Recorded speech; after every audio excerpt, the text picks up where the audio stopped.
My name is Derrius Clark. Born and raised in Detroit, Michigan. Went to high school in Dallas, college in Boston, and I've been in New York, New Jersey for the last 12 years. You want to know the biggest problem with race relations? It's that there is denial everywhere. No one wants to be labeled as a racist. No one wants to be labeled as prejudiced, even though that isn't everyone's DNA, at least prejudice. Prejudice, I don't look like you, I don't know you.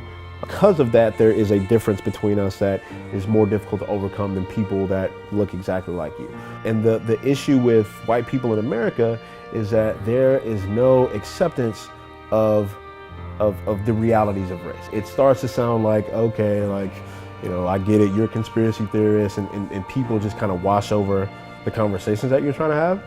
And I believe that people do that because they don't want to internalize that guilt. They don't want to, when we're talking about race relations, it's not about you.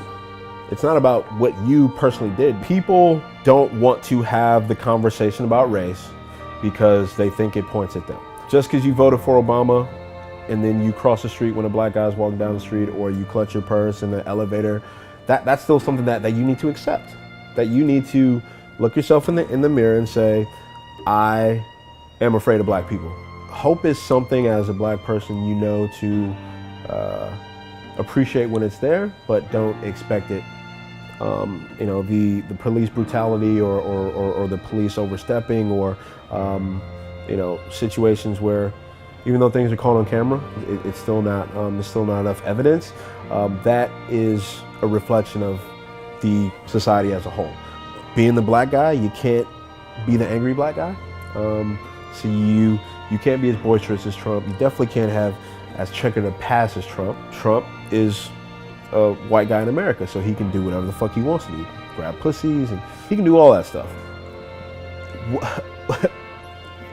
The opposite of things that happened to Obama are now happening to Trump. So, you know, Obama will be extremely measured, will think about every syllable and every inflection to make sure that when he says it, it cannot be misconstrued. And then Trump's like, oh, I don't know, like Putin's cool, and, you know, fuck Mexicans, and, you know, he's just talking off the cuff. There is always this explaining away when it comes to the actions, the thoughts, the words of white people. But we always know it from a media perspective, from an American perspective, the motive when a black person does something. You know, if a black person gets killed by a cop, he's probably a gang member. He had a gun, we didn't see the gun. You know, there was definitely something bad going on. It's all about exposure. You know, the black people have to live in a white world.